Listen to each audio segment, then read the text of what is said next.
Hello students, इस video में हम क्लास 10th की जो टेक्स्ट बुक है हमारी फर्स्ट फ्लाइट, उसका चैप्टर 3 है। उसकी जो फर्स्ट स्टोरी थी हिज फर्स्ट फ्लाइट, वो हम प्रीवियस वीडियो में कवर कर चुके हैं। और इस वीडियो में हम जो सेकंड स्टोरी है द ब्लैक एरोप्लेन, वो रीड करेंगे। और इसके राइटर हैं फ्रेडरिक फॉर्सिथ। तो आइए स्टार्ट करते हैं। और इससे पहले हम इसके बारे में जान लेते हैं कि जो ब्लैक एरोप्लेन है, यहाँ पे एक पायलट होता है। कहते हैं कि वो पायलट है, वो एक स्टॉर्मी क्लाउड के अंदर फंस जाता है और उसमें गुम हो जाता है। फिर कहते हैं कि वो क्या सेफली उससे बाहर निकल पाता है और कौन उसकी उससे यानी बाहर आने में हेल्प करता है। तो पढ़ते हैं आगे क्या होता है। The moon was coming up in the east behind me and stars were shining in the clear sky above me. देखिए यहाँ पे जो पायलट है वो बता रहा है कि जो मून है वॉज कमिंग अप, वो ऊपर आता जा रहा था ईस्ट साइड में, बिहाइंड मी मेरे पीछे। और जो स्टार्स हैं वो बिल्कुल जो क्लियर यानी जो स्वच्छ आसमान था मेरे ऊपर, कहता कि उसमें जो है वो तारे चमक रहे थे। यानी आसमान था वो बिल्कुल साफ था, उसमें तारे चमक रहे थे। There wasn't a cloud in the sky, और कहता कि एक भी बादल आसमान में नहीं था। I was happy to be alone high up above the sleeping countryside, मैं खुश था टू बी अलोन कि जो मैं अकेला इतनी हाइट के ऊपर उड़ रहा था और जो नीचे स्लीपिंग कंट्री साइड यानी सोए हुए लोगों के ऊपर, यानी जो लोग नीचे जो देश के लोग थे उसके, कहते वो सब सोए हुए थे और ये रात के वक्त जो है अकेला ही आसमान में अपनी क्या कर रहा था, उड़ान भर रहा था। I was flying my old Dakota aeroplane over France back to England. I was flying, मैं उड़ा रहा था मेरी पुरानी डकोटा एरोप्लेन ओवर फ्रांस के ऊपर से, कहता है ऊपर से फ्रांस बैक टू इंग्लैंड, और जो फ्रांस से वापस इंग्लैंड आ रही थी। I was dreaming of my holiday and looking forward to being with my family. मैं सपन ले रहा था, कहता है कि मैं सपने ले रहा था मेरी हॉलीडे यानी छुट्टी के बारे में, and looking forward to being with my family, और अपनी फैमिली के साथ रहने के बारे में सोच रहा था। आई looked at my watch 1:30 in the morning, और कहता जब मैंने अपने वॉच को देखा तो कहता है उसने 1:30 का मॉर्निंग का टाइम शो किया। I should call Paris control soon I thought, फिर मैंने सोचा कि मुझे पेरिस कंट्रोल रूम में, कहता है कि जल्द ही यानी कॉल कर लेना चाहिए। As I look down past the nose of the aeroplane I saw the lights of a big city in front of me, कहता है कि जब मैंने लुक डाउन नीचे की तरफ देखा, past the nose of the aeroplane यानी एरोप्लेन के आगे के भाग को इसने नोज कहा है, जैसे कि नोज के शेप में होता आगे से। तो कहता है कि मैंने एरोप्लेन के नोज के ऊपर से, कहता है कि सामने नीचे की तरफ देखा, आई सा तो मैंने देखा the lights of a big city in front of मी, तो मेरे सामने कहता एक बड़े शहर की जो है वो लाइटें थी। I switched on the radio and said Paris control Dakota DS-088 here, तो क्या किया फिर, पेरिस जो कंट्रोल रूम है वहाँ पे कॉल करता है और कहता है कि आई स्विच्ड ऑन, मैंने स्विच ऑन किया रेडियो को और पूछा पेरिस कंट्रोल, यानी कंफर्म करने के लिए कि जो मैंने कॉल की है ये पेरिस कंट्रोल में ही लगी क्या। तो कहता है पेरिस कंट्रोल, फिर अपना खुद का जो है इंट्रोडक्शन देता है, बारे में बताता है कि कौन सी प्लेन है, कि डकोटा DS-088 हियर, कि मैं डकोटा DS-088 से बोल रहा हूँ। कैन यू हियर मी, क्या आप मुझे सुन सकते हैं। I am on my way to England, मैं अपने इंग्लैंड के रास्ते पर हूँ। ओवर, और यह उनकी बात है वो ख़त्म कर देता है। The voice from the radio answer me immediately, फिर कहता है जो आवाज़ रेडियो से आई उसका मुझे आंसर मिला तुरंत, वो था DS-088 I can hear you, यानी उसने भी वापस कंफर्म करते हुए पूछा कि DS-088 यानी उसकी जो ये प्लेन थी उसके नंबर थे ये, तो ऐसा उसे कहा आई कैन हियर यू, और फिर क्या बताया कि मैं आपको सुन सकता हूँ। You ought to turn 12 degrees west now DS-088 over, फिर क्या कहा कि आपको जो है अब टर्न लेना चाहिए 12 डिग्री वेस्ट साइड में DS-088, और फिर अपनी बात को ओवर कर देता है। I check the map and the compass, switched over to my second and last fuel tank and turn the Dakota 12 degrees west towards England, फिर कहता है, पायलट कहता है कि मैंने मैप को और कंपास को, कहता है दोनों को चेक किया, switched over to my second, और फिर कहता है कि मैंने स्विच ओवर यानी स्विच जो था उसका सेकंड और लास्ट यानी यही एक फ्यूल टैंक था, कहता है उसको भी चेक किया, and turn the Dakota 12 degree west, और फिर कहता है मैंने अपनी डकोटा जो प्लेन थी उसको टर्न किया 12 डिग्री पे वेस्ट की साइड में इंग्लैंड की तरफ। I will be in time for breakfast I thought, फिर क्या, यानी जो पायलट है ये सोचने लगता है कि मैं जो है एग्जैक्ट ब्रेकफास्ट के टाइम पे पहुंच जाऊंगा। A good big English breakfast, everything was going well, it was an easy flight. फिर वो सोचता रहता है कि a good big English breakfast, कि मैं एक अच्छा सा और इंग्लिश जो ब्रेकफास्ट है वो लूँगा अपनी फैमिली के साथ। हर चीज़ है वो बहुत अच्छे से चल रही थी और उसने सोचा कि बहुत ही जो ईजी फ्लाइट थी या उड़ान थी। Paris was about 150 kilometres behind me when I saw the clouds, फिर कहता जब मैंने बादलों को देखा तो कहता वहाँ से जो पेरिस था वो 150 किलोमीटर मेरे पीछे था। स्टॉर्म क्लाउड्स, कहता तूफानी बादल, दे वर ह्यूज, वो बहुत बड़े बड़े बादल थे, they looked like black mountains standing in front of me across the sky, they looked वे दिखाई दिए, लाइक ब्लैक जैसे कि ब्लैक कलर के माउंटेन्स हैं उसके सामने खड़े थे, अक्रॉस द स्काई, स्काई के पार यानी पूरे आसमान में उससे ब्लैक जो माउंटेन जैसे बड़े बड़े जो है जो क्लाउड्स थे वो दिखाई दिए। I knew I could not fly up and over them and I did not have enough fuel to fly around them to north or south। फिर उसने कहा मैं जान गया था कि मैं फ्लाई नहीं कर सकता, एंड ओवर दैम कहता उसे मुझे ओवर करना पड़ेगा, यानी उसने सोचा कि उसके पास जो है अब इनफ जो फ्यूल है वो भी नहीं था कि वो इधर उधर नॉर्थ टू साउथ में उड़ता रहे इन बादलों की वजह से। लेकिन कहता कि ऐसा नहीं कर सकता था वो, क्योंकि अब उसके पास ज़्यादा फ्यूल भी नहीं था, उसके पास से लास्ट ही टैंक था। I ought to go back to Paris I thought, फिर कहता है मैंने सोचा I ought to go back to Paris, मुझे वापस पेरिस जाना पड़ेगा, but I wanted to get home, लेकिन मैं तो घर जाना चाहता था। आई वॉन्टेड दैट ब्रेकफास्ट, मैं तो वह ब्रेकफास्ट लेना चाहता था। I shall take the risk I thought, फिर उसने सोचा कि मैं ये रिस्क भी जो ये खतरा है मेरे सामने जो रिस्क है कहता मैं ये भी उठाऊंगा अपनी फैमिली से मिलने के लिए।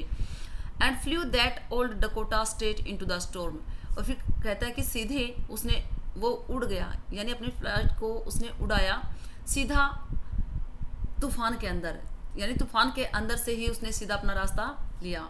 Inside the clouds everything was suddenly black, और बादलों के अंदर कहता है उसने देखा कि हर चीज़ है वो अचानक से ब्लैक हो गई, यानी पूरी तरह से अंधेरा छा गया। It was impossible to see anything outside the aeroplane, और कहता है कि ये असंभव था टू सी देखना कुछ भी एरोप्लेन से बाहर, यानी एरोप्लेन से बाहर कुछ भी नहीं देख सकता था। The old aeroplane jumped and twisted in the air, अब जो एक तो क्या था अंधेरा था, दूसरा जो एरोप्लेन है ये भी उसकी पुरानी थी। कहता जैम्प एंड ट्विस्टेड, कभी ऊपर की तरफ जाती कभी, यानी एक तरह से जैसे जैम्प लगाते इस तरीके से ऊपर नीचे ट्विस्ट, यानी इधर उधर मुड़ रही थी हवा के अंदर ही। I looked at the compass, फिर मैंने कंपास को देखा। आई कुडंट बिलीव, और मैं विश्वास नहीं कर सकता था, माई आइज मेरी आंखों पर। The compass was turning round and round and round, कहता अब तो जो कंपास था वो भी कहता कि गोल गोल जो है घूमना शुरू हो गया, बार बार घूमने लगा। इट वॉज डेड, और इसने भी कहता ये डेड हो गया था, इसने भी काम करना बंद कर दिया था। इट वुड नॉट वर्क, अब ये काम नहीं करेगा। The other instruments were suddenly dead too, जो दूसरे इंस्ट्रूमेंट्स थे कहता वो भी अचानक से डेड हो गए, इन्होंने भी काम करना बंद कर दिया। आई ट्राइड द रेडियो, फिर कहता है मैंने रेडियो के लिए ट्राई किया। Paris control can you hear me, यानी फिर वापस से क्या करता है वहाँ रेडियो पे कॉल करने की कोशिश करता है, क्या पेरिस कंट्रोल है, क्या पेरिस कंट्रोल है, कैन यू हियर मी, क्या आप मुझे सुन सकते हैं। देयर वॉज नो आंसर, लेकिन वहाँ उस तरफ से कोई आंसर नहीं मिला। The radio was dead too, जो रेडियो है वो भी डेड हो गया था। I had no radio, no compass and I could not see where I was, अब कहता है कि उसके पास जो रेडियो है वो भी काम नहीं कर रहा था, कंपास भी काम नहीं कर रहा था, और कहता कुछ भी नहीं देख सकता था कि वो कहाँ पर था। I was lost in the storm, मैं तूफान में खो गया था। Then in the black clouds quite near me I saw another aeroplane. फिर कहता है कि ब्लैक क्लाउड्स के अंदर बिल्कुल मेरे पास में मैंने एक दूसरी एरोप्लेन को देखा।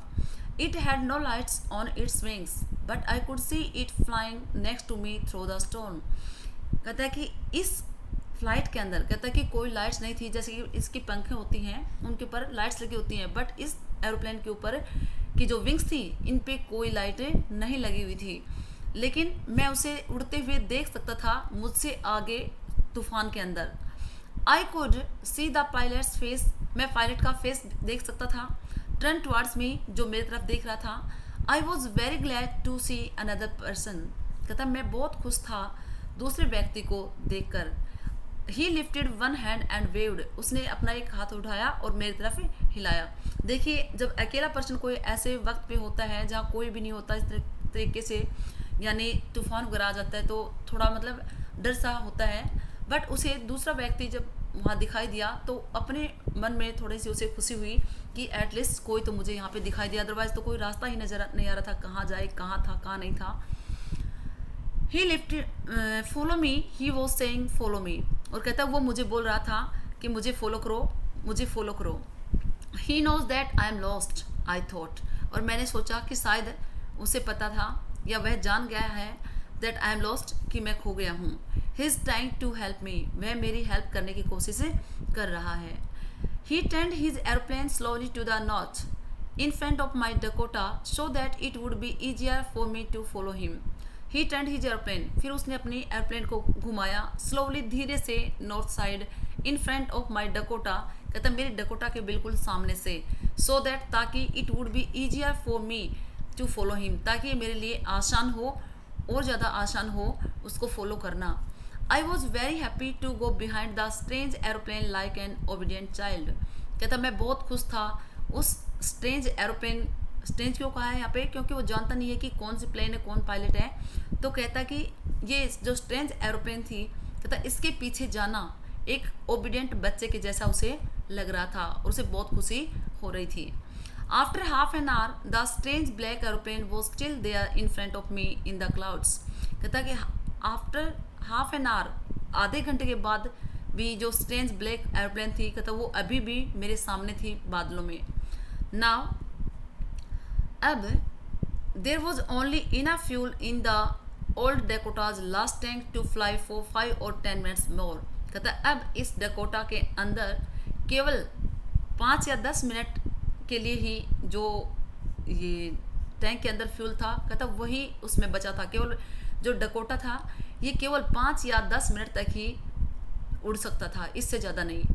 आई was starting to feel frightened again, अब कहते मैंने दोबारा से डरना शुरू कर दिया। But then he started to go down and I followed through the storm, फिर कहते लेकिन फिर he started to go down, फिर उसने शुरू कर दिया नीचे की तरफ जाना, जो दूसरी प्लेन थी, and I followed through the storm, और कहते मैंने भी उसको फॉलो किया उस तूफान से होते हुए। Suddenly I came out of the clouds and सा 2 long straight lines of lights in front of मी, फिर अचानक से मैं बादलों से बाहर आया और मैंने देखा 2 सीधी लाइन्स जो थी ऑफ लाइट्स, यानी रोशनी की, इन फ्रंट ऑफ मी, जो मेरे सामने मुझे दिखाई दी। It was a runway and airport, I was safe, फिर कहता है मैंने देखा तो क्या था ये, इट वॉज अ रनवे, कहता ये रनवे था, एक एयरपोर्ट था, आई वॉज सेफ, और मैं सुरक्षित था, यानी उसे बहुत खुशी होती है कि एट लास्ट ये एयरपोर्ट आ ही गया और मैं यहाँ पे बिल्कुल सेफ पहुँच गया हूँ। I tend to look for my friend in the black airplane but the sky was empty, फिर कहता है मैंने वापस टर्न लिया टू लुक फॉर, यानी मैं मुड़ा to look for my friend, अपने दोस्त को देखने के लिए ब्लैक एरोप्लेन में, लेकिन स्काई वॉज एम्प्टी, आसमान है बिल्कुल खाली था। देयर वॉज नथिंग देयर, वहाँ कुछ भी नहीं था। The black aeroplane was gone, जो ब्लैक एरोप्लेन था वो वहाँ से जा चुका था। I could not see it anywhere, और मैं इसे कहीं भी नहीं देख सका। I landed and was not sorry to walk away from the old Dakota near the control tower. I landed, फिर कहता है मैंने लैंड किया अपने प्लेन को, और कहता कि was not sorry to walk away, फिर कहता है कि मैं नहीं जा सकता था उससे दूर, फ्रॉम ओल्ड डकोटा, जो ओल्ड डकोटा के पास में कंट्रोल टावर था कहता उसकी तरफ वो गया। I went and asked a women in the control centre where I was and who the other pilot was. फिर कहता मैं अंदर गया कंट्रोल रूम में और वहाँ जाकर मैंने एक वुमेन से पूछा जो कंट्रोल सेंटर पे थी कि वेयर आई वॉज, मैं कहाँ था, and who the other pilot was, और जो दूसरा पायलट था जो मेरे साथ प्लेन उड़ा रहा था वो कौन था। I wanted to say thank you, मैं उसे धन्यवाद बोलना चाहता था। She looked at me very strangely and then laughed, वह मेरी तरफ कहता कि बहुत ही एक अजीब तरीके से देखने लगी और फिर हंसने लगी। अनदर एरोप्लेन, क्या कहा, दूसरा aeroplane, up there in this storm, वो भी ऊपर इस तूफान में। No other aeroplanes were flying tonight, यानी कोई दूसरे एरोप्लेन है वो आज की रात नहीं उड़ाए गए।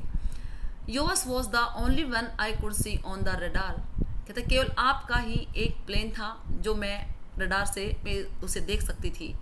सो who helped me the arrive there safely without a compass or a radio and without any more fuel in my tanks, कहते तो फिर वह कौन था जिसने मेरी हेल्प की यहाँ सेफली पहुँचने में, बिना कंपास के, बिना रेडियो के और बिना यानी काफ़ी फ्यूल के, यानी मेरे पास इतना फ्यूल भी नहीं था कि मैं यहाँ तक पहुँच पाता। तो कहता किसने मेरी हेल्प की इन सब में।